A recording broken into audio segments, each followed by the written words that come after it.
जय माता दी, जय माँ कामाख्या, जय श्री महाकाल महाराज। ओम क्लीं कृष्णाय नमः। ओम नमो भगवते वासुदेवाय। ओम नमो नारायणाय। ओम लक्ष्मी नारायणाय। ओम क्लीं कृष्णाय नमः। जन्माष्टमी सोमवार को मनाई जा रही है। किसी भी प्रकार के कोई भी कंफ्यूजन में नहीं रहें, क्योंकि आजकल भारत देश में अनेक तरह तरह के शंकराचार्य और तरह तरह के शास्त्री, तरह तरह के कथावाचक और तरह तरह के छोटे मोटे बहुत से प्रकांड पंडित सब अपने अपने प्रवचन देते हैं। सब अपने अपने तरीके से गणना करते हैं। अब वो गणना कहाँ तक सही होती है, कैसे गणना करते हैं, यह सब उनके अपने अनुभव, अपने ज्ञान और गुरु के द्वारा जो शिक्षा दी गई है उसके अनुसार गणना करते हैं। परंतु सनातन धर्म ये कहता है कि जब रोहिणी नक्षत्र हो उसी दिन, उसी समय पे ही श्री कृष्ण जी का जन्म मनाना चाहिए।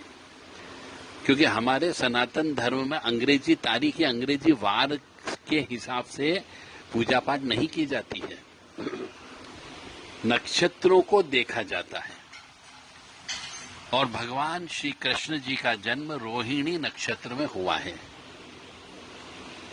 इसलिए 26 तारीख को सोमवार के दिन रोहिणी नक्षत्र रात को ही पड़ेगा, दिन में 2:30 बजे के बाद से लग जाएगा। तो आपको 26 तारीख को ही श्री जन्म कृष्ण जी के जन्म का व्रत उपवास करना है। शास्त्र ये कहता है कि कृष्ण जन्माष्टमी के व्रत को करने से कई करोड़ एकादशी व्रतों के समान केवल एक व्रत करने से फल की प्राप्ति होती है, जिसको श्री कृष्ण जन्माष्टमी का व्रत कहा जाता है। यानी आपने आज तक यदि एकादशी का व्रत नहीं किया पितरों के निमित्त या ठाकुर जी के निमित्त, तो इस बार कैसे भी हो थोड़ा बहुत अपने शरीर को कष्ट दे करके, अपनी जिह्वा पर नियंत्रण रख करके, अपने मुंह पर नियंत्रण रख करके, मौन व्रत लेकर के श्री कृष्ण जी का जन्म का उत्सव मनाएं और व्रत उपवास को रखना है। ऐसा कहा जाता है कि कई करोड़ गुना एकादशी के व्रत के समान इसका फल प्राप्त होता है। इससे पापों का नाश भी होता है। तो हमसे बहुत से मनुष्य ये कहते हैं कि हमारे पापों का नाश कैसे होगा, हमारे कष्ट कैसे दूर होंगे, हमारी परेशानी कैसे दूर होगी, हम दुख दरिद्रता से बाहर कैसे आएंगे, हमारा धंधा कैसे चलेगा। तो इन सब बातों के लिए आज जो मैं आपको बोल रहा हूं कि श्री जन्माष्टमी कृष्ण जन्म का व्रत उपवास रखें। हो सके तो यदि आपका शरीर साथ दे तो पूरे दिन भर, मैं तो ये कहूंगा कि निर्जला आपको व्रत उपवास रखें तो ज्यादा अच्छा होगा। अन्न का सेवन बिल्कुल भी न करें, नमक का सेवन बिल्कुल न करें, और चूंकि यह वर्षा का मौसम है, इस समय पे दूध, गाय का दूध या भैंस का दूध का भी प्रयोग ना करें तो ज्यादा अच्छा है। क्योंकि इस समय यदि दूध पिया जाता है तो दूध के अंदर जो चारा गाय भैंस वगैरह खाती है उसमें बहुत से जीवाणु उनके शरीर में जाते हैं और उसका प्रभाव दूध पर पड़ता है। इसलिए सावन भादों में जो है शिव जी को दूध चढ़ाने का नियम बनाया गया है। तो आप सबसे विनम्र निवेदन है कि श्री कृष्ण जन्माष्टमी का व्रत उपवास रखें, निराहार रखें, कोशिश करें निर्जला हो सके तो निर्जला करें और अपने पापों का नाश करें ताकि आपको कुछ सुख की प्राप्ति हो सके। नहीं तो मनुष्य हमसे यही कहता रहता है, रोता रहता है कि साहब हमारे दुखों का अंत कब होगा, हमें सुख की प्राप्ति कब होगी, हमारा मकान कब बनेगा, हमारे लड़के की शादी कब होगी, हमारे लड़की की शादी कब होगी, और लड़के की शादी होगी तो बच्चे पैदा कब होंगे, क्या उसको सर्विस अच्छी कब मिलेगी, विदेश कब जाएगा। वो कुछ न कुछ बात को लेकर के रोते रहते हैं। तो उन सब से जिनके घर में कष्ट है, दुख है, परेशानी है, तकलीफ है, जो निरोगी नहीं है यानी कि रोग से ग्रस्त हैं, जिनके यहाँ दरिद्रता का वास है, जिनके यहाँ धन की कमी है, उन सब से मेरा विनम्र निवेदन है कि इस कृष्ण जन्माष्टमी पर व्रत उपवास रखें, जितना हो सके त्याग करें, और जितना आप भोजन का या अन्न का या किसी भी चीज का त्याग करते हैं वो किसी न किसी गरीब व्यक्ति को आपको खिलाना है। चाहे चिड़ियों को खिला दो, किसी भिखारी को खिला दो, चींटियों को खिला दो, किसी न किसी को आपको अवश्य खिलाना है।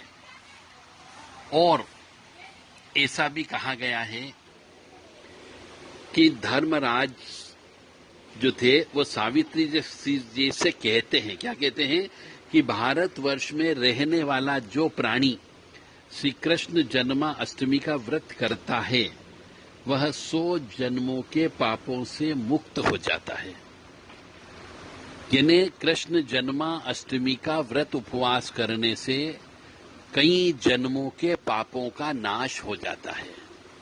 तो मनुष्य को, क्योंकि भारत में ही श्री कृष्ण जी ने जन्म लिया है, उनकी भूमि जैसा कि आप जानते ही है, मथुरा, वृंदावन, बरसाना, ये सब उन्हीं के गांव के अंतर्गत आते हैं। तो 100 जन्मों के पापों का नाश केवल एक व्रत से हो जाता है।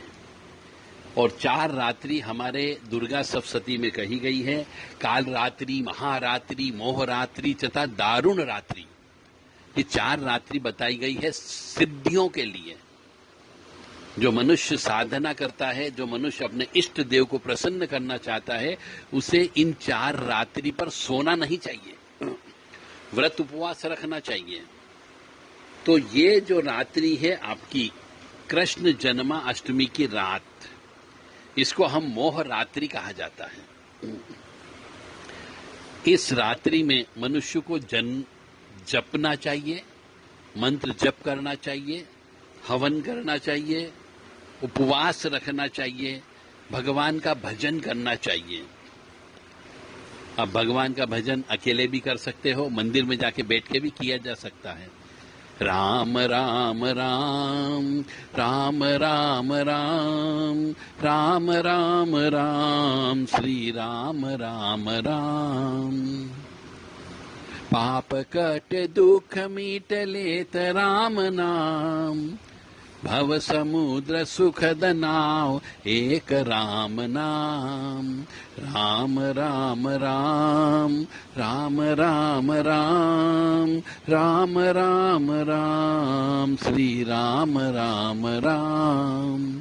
तो इस प्रकार से श्री कृष्ण जन्माष्टमी की रात को भजन कीर्तन करें, उनके नाम का श्रवण करें, सहस्त्र नाम का पाठ करें, तो आपको काफी कुछ हद तक अपने जीवन में पापों का नाश होकर के सुख की प्राप्ति हो सकती है। श्री कृष्ण जन्माष्टमी की रात्रि को मोह रात्रि कहा जाता है। इस रात में श्री कृष्ण जी का ध्यान करना चाहिए, नाम लेना चाहिए, मंत्र जप करते हुए जगना चाहिए और इस संसार की मोह माया से मुक्ति प्राप्त करना चाहिए। श्री कृष्ण जन्माष्टमी का व्रत जो है, व्रत राज कहलाता है। यानी व्रत जितने भी होते हैं उन सब व्रतों का राजा है यह। इस व्रत का पालन हर मनुष्य को अवश्य करना चाहिए जो इस भारत में उत्पन्न हुआ हो। हाँ, यदि वो वृद्ध हो गया है, यदि वो बीमार है, यदि वो रोग है, यदि वो बच्चा है, तो यदि अपने शारीरिक क्षमता के अनुसार उपवास नहीं कर सकता हो तो उसके लिए यह माफी होती है। शिव पुराण में भी कहा गया है, कोटि रुद्र संहिता में भी कहा गया है इसके बारे में जन्माष्टमी का व्रत रखना चाहिए, इससे बहुत बड़ा लाभ होता है। यानी कि 7 जन्मों के पाप और ताप मिटते हैं। तो मनुष्यों को जो अभी तक कई करोड़ों करोड़ों जन्म लेकर के न जाने कितनी ही आत्मा के रूप में जन्म लिया, पशु पक्षी के रूप में जन्म लिया, कीट पतंग के रूप में लिया, मनुष्य योनि में जन्म लिया, तो जो भी पाप कर्म है उन पापों का नाश हो जाता है। तो 7 जन्मों के पाप और ताप उनका मिट जाते हैं। जन्माष्टमी तो एक उत्सव मनाना है, महान पर्व है और व्रत उपवास अवश्य करना चाहिए और ये पावन पवित्र दिन है। वायु पुराण में भी कहा गया है और भी कई ग्रंथ हमारे जो है उन सब में जन्माष्टमी के व्रत की महिमा गाई गई है। ऐसा कहते हैं कि जो मनुष्य जन्माष्टमी की रात्रि को उत्सव के पहले अन्न खाता है, भोजन कर लेता है, वह नराधम है, यानी कि नीच प्रकृति का मनुष्य है, ऐसा भी लिखा है। और जो उपवास करते हैं, जप ध्यान करके उत्सव मना करके फिर भोजन करते हैं, वह अपने कुल की 21 पीढ़ी को ताड़ लेता है। यानी कि इस श्री कृष्ण जन्माष्टमी के व्रत की महिमा का बखान बहुत बखूबी तरीके से हमारे शास्त्रों में, पुराणों में कहा गया है। तो इसका उपवास अवश्य करें, छुट्टी ले लें। यदि आप कार्यालय में काम करते हो तो छुट्टी ले लें, यदि सरकार की तरफ से छुट्टी नहीं मिलती हो तो, या फिर प्राइवेट कार्य करते हैं तो भी उस दिन की छुट्टी ले लें। अन्यथा आप एक मौका अपने पापों का नाश करने का ये गंवा बैठेंगे। तो ऐसा कहा जाता है कि 21 पीढ़ियों को तार लेता है और वह मनुष्य परमात्मा के रूप को प्राप्त होता है। मतलब जिसको बीमारी हो, जैसे शुगर की बीमारी हो, बीपी की बीमारी हो, जिनको गोली लेना अत्यंत आवश्यक है, बिना गोली के वो जिंदा नहीं रह सकते और गोली लेने के लिए अन्न खाना ही खाना है, तो उनको व्रत उपवास करने की जरूरत नहीं है। क्योंकि शुगर बढ़ा करके या शुगर घटा करके, बीमार होकर के आप व्रत उपवास करेंगे, उसका फल नहीं मिलता है। इसलिए आपकी जितनी क्षमता में हो उतना उपवास करें। तो मैं पहले कह चुका हूं कि बालक व्यक्तियों के लिए, बहुत कमजोर व्यक्ति के लिए, बूढ़े व्यक्तियों के लिए अपने अनुकूल जितना हो सके वह फल खा सकते हैं, दूध दही पी सकते हैं, मावे की मिठाई खा सकते हैं। जन्माष्टमी के दिन किया हुआ जप कई अनंत कोटि गुना फल प्रदान करता है। तो जन्माष्टमी की पूरी रात जागरण करना चाहिए, जप करना चाहिए, उसका बहुत महत्व है। और इस दिन ओम क्लीम कृष्णाय नमः इस मंत्र का जप करना चाहिए, क्योंकि क्लीम अपने आप में यह योग माया का शब्द है और माया के भी मायापति श्री कृष्ण जी को कहा जाता है। योगीश्वर इसीलिए उनको कहते हैं हम। इसलिए ओम क्लीम कृष्णाय नमः जितना ज्यादा से ज्यादा हो सके आपको 24 घंटे में जितना ज्यादा से ज्यादा जप कर सके करें, उसकी कोई सीमा नहीं है। अनलिमिटेड, काउंटिंग मत करो, आप गिनो मत, क्योंकि हम भगवान को, ईश्वर को, उस परम पिता परमात्मा को याद कर रहे हैं। बहुत से मनुष्यों का यह गुरु मंत्र भी है, और नहीं हो तो पहले गुरु मंत्र का जप करें। घी का दीपक अवश्य लगा दें, पंजेरी बना करके सभी में वितरण करना चाहिए रात को 12 बजे के बाद में। ऐसा करने से तीनों प्रकार के तापों का नष्ट होते हैं। देहिक, भौतिक दुख जो होते हैं ये भी कम होते हैं। इस प्रकार से भविष्य पुराण में भी लिखा गया है कि मनुष्य को जन्माष्टमी का व्रत संसार में सुख, शांति और प्राणी वर्ग को रोग रहित जीवन देने वाला है, अकाल मृत्यु को टालने वाला है, गर्भपात के कष्ट से बचाने वाला है तथा दुर्भाग्य और कलह को दूर कराने वाला है। यानी ये मान करके चलें, जो मनुष्य हमें फोन कर करके परेशान करते हैं कि हमारे जीवन में दुर्भाग्य है, हमारे जीवन में कलह है, हमारे जीवन में शादी ब्याह नहीं हो रही है, बार बार बच्चा गर्भ में आकर के गिर जाता है, अकाल मृत्यु का डर सता रहा हो, या फिर रोग पे रोग कोई न कोई बीमार पड़ा रहता हो, ऐसी अवस्था यदि है मनुष्य की, तो आपको श्री कृष्ण जन्माष्टमी का व्रत रखें। यदि आपका शरीर साथ दे तो आपको जल भी नहीं पीना है, कोशिश करो निर्जला उपवास करें। यदि आपका शरीर निर्जला साथ न दे तो कम से कम अन्न का सेवन तो बिल्कुल न करें, और भोजन भी करना हो, यदि आपको फरियाल वगैरह भी कराना हो, फलाहार भी करना हो, आलू खाना हो, साबूदाना खाना हो, मोरधन खाना हो, सुबह चावल खाना हो, या और कोई भी चीज यदि आपको उपवास की खाना हो, तो वह रात्रि श्री कृष्ण जी के जन्म उत्सव मनाने के बाद में 12-1 बजे के बाद में आप खाएं।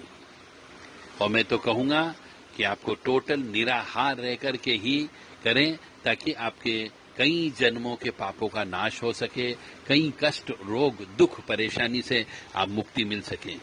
यदि आप हम में विश्वास करते हैं, यदि आप हमारी कही गई बातों पर विश्वास करते हो, तो यह कार्य अवश्य करें। परिवार के सभी सदस्य मिलकर के करें, घर के अंदर ही ढोल मजीरे बजा करके आप उनका उत्सव मनाएं, घर को सजाएं, दीपक ज्यादा से ज्यादा लगाएं, फुलवारी लगाएं और रोशनी अवश्य करके रखें, ताकि आपके जीवन में भी रोशनी आ सके उनका उत्सव मनाने से। जय माता दी, जय मां कामाख्या, जय श्री महाकाल महाराज। मेरा धर्म था आपको ज्ञान देना, मानना या नहीं मानना आपके स्व विवेक पर निर्भर करता है। मैंने अपने मां जगत जननी के आदेश से आपको जितना ज्ञान मुझे प्राप्त था, वो ज्ञान मैंने आपके सामने रख दिया। अब आपकी इच्छा है इस ज्ञान को लेना या नहीं लेना, जीवन में प्रयोग करना या नहीं करना, आपके विवेक पर निर्भर करता है। इसका उपवास करने से पितृदोष की शांति भी होगी। ओम नमो नारायणाय, ये वाला मंत्र भी आप बोल सकते हो, इससे इस मंत्र का भी आप जप कर सकते हो। और ओम नमः शिवाय का जप भी आप कर सकते हो। इसके लिए भी किसी प्रकार की कोई रोक टोक नहीं है, परंतु जगना आपको मुख्य है। जय माता दी। ओम विष्णुवे नमः, ये वाला मंत्र भी आप बोल सकते हो। ओम नारायणाय, ये मंत्र भी आप बोल सकते हो। जितने भी विष्णु जी के या कृष्ण जी के मंत्र हैं, नाम हैं, उनका नाम का आप जप कर सकते हो। क्योंकि यदि आपने कोई मंत्र गुरु से प्राप्त नहीं किया है, तो आप उनके नाम का स्मरण भी कर सकते हैं, और ऐसा करने से पितृ भी प्रसन्न होंगे। ये भी आपको बता दूं, पितृदोष जिनको है उनको भी ये उपवास अवश्य करना चाहिए, ताकि पितृ भी प्रसन्न हो सके। योगेश्वर श्री भगवान कृष्ण जी का ही नाम है, योग मूर्ति भी उन्हीं का ही नाम है। तो इस प्रकार से आप यदि उपवास करते हैं तो निश्चित तौर से आपके जीवन में सुख, समृद्धि, शांति अवश्य प्राप्त होगी, और निरोगी काया विशेष तौर से जो मनुष्य को चाहिए वो अवश्य प्राप्त होगी ही होगी। इसको इसीलिए मोह रात्रि कहा गया है, यानी माया मोह से आपको दूर रहना है, इसलिए इसको मोह रात्रि कहा गया है। आज हम आपको एक और श्री कृष्ण जी की रहस्यमयी कथा सुना रहे हैं। ये कथा आप श्री कृष्ण जन्माष्टमी के दिन अवश्य सुने, ताकि आपके कई पापों का नाश हो सकता है। कथा इस प्रकार से है, मतलब कहते हैं कि 84 लाख योनियों से मुक्ति मिल जाती है यह कथा सुनने से। तो चलते हैं, हम भी 84 लाख योनियों की जाने से मुक्ति पालें, और साथ में आपको भी मुक्त करते हैं यदि आप ये कथा सुनते हैं तो। एक बार की बात है कि यशोदा मैया प्रभु श्री कृष्ण जी के उलानों से तंग आ गई और छड़ी लेकर श्री कृष्ण जी की ओर दौड़ी। जब प्रभु ने अपनी मैया को भयंकर क्रोध में देखा तो वह अपना बचाव करने के लिए भागने लगे। सामयिक रूप से आपने देखा होगा, एक बच्चा जब उसके पीछे मां पड़ जाती है मारने के लिए छड़ी लेकर के, तो बच्चा दौड़ लगाता है। तो श्री कृष्ण जी भी भागने लगे। भागते भागते श्री कृष्ण एक कुम्हार के पास पहुंच गए। कुम्हार ने तो अपनी मिट्टी के घड़े बनाने में व्यस्त था, लेकिन जैसे ही कुम्हार ने श्री कृष्ण जी को देखा तो वह बड़ा प्रसन्न हुआ। कुम्हार जानता था कि श्री कृष्ण जी साक्षात परमेश्वर हैं। तब प्रभु ने कुम्हार से कहा कि कुम्हार जी, आज मेरी मैया मुझ पर बहुत क्रोधित है। मेरी मां छड़ी लेकर मेरे पीछे आ रही है, भैया मुझे कहीं छुपा लो। तब कुम्हार ने श्री कृष्ण को एक बड़े से मटके के नीचे छिपा दिया। कुछ ही क्षणों में मैया यशोदा भी वहां आ गई और कुमार से पूछने लगी, क्यों रे कुमार, तूने मेरे लल्ला को देखा है क्या? तो कुमार ने कह दिया, नहीं मैया, मैंने कन्हैया को नहीं देखा। अब श्री कृष्ण ये सब बातें बड़े घड़े के नीचे छुप करके सुन रहे थे। मैया तो वहां से चली गई।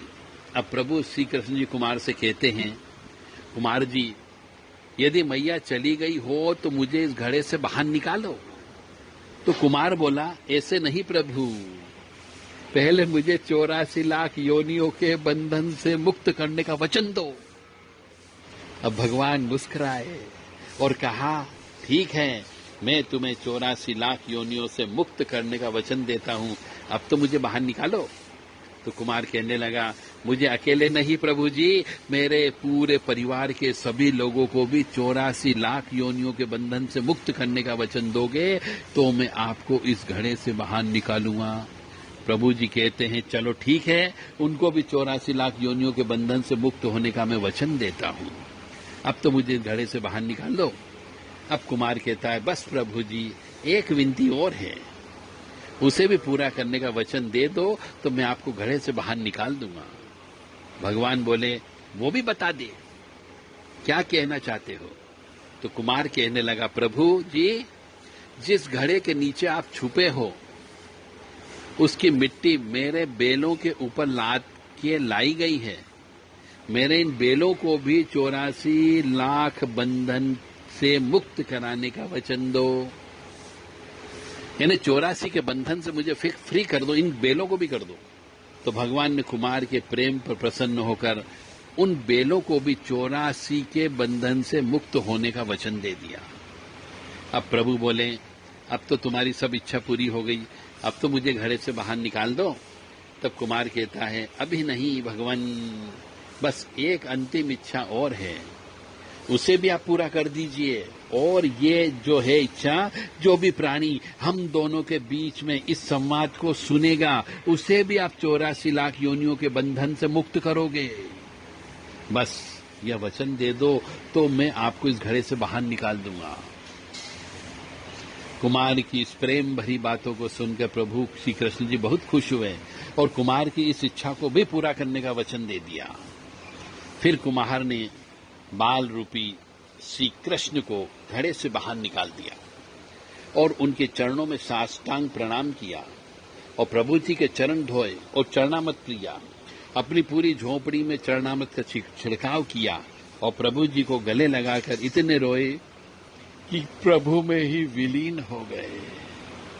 जरा सोच करके देखो, जो बाल श्री कृष्ण 7 कोस लंबे चौड़े गोवर्धन पर्वत को अपनी एक छोटी सी चिपटी उंगली पर उठा सकते हैं, तो क्या वो एक घड़ा नहीं उठा सकते थे? लेकिन बिना प्रेम रीझे नहीं नटवर नंद किशोर, कोई कितने भी यज्ञ कर ले, अनुष्ठान कर ले, कितना भी दान कर ले, चाहे कितनी भी भक्ति कर ले, लेकिन जब तक मन में प्राणी मात्र के लिए प्रेम नहीं होगा, प्रभु श्री कृष्ण का मिलन नहीं हो सकता। जय श्री कृष्ण, जय श्री कृष्ण, जय श्री कृष्ण। राधे राधे, राधे राधे, राधे राधे। जय माता दी, जय मां कामाख्या, जय श्री महाकाल महाराज, जय श्री कृष्ण। मुझे उम्मीद है कि आप सब लोग मेरी इस आवाज को सुनकर के प्रफुल्लित हुए होंगे, प्रसन्न हुए होंगे और ये दृष्टांत, ये कथा आपने सुनी होगी ताकि आपके 84 लाख योनियों में जाने से आपको भाव बंधन से आप मुक्त हो सकते हैं। ओम नमो नारायणाय, ओम लक्ष्मी नारायणाय नमो नमः।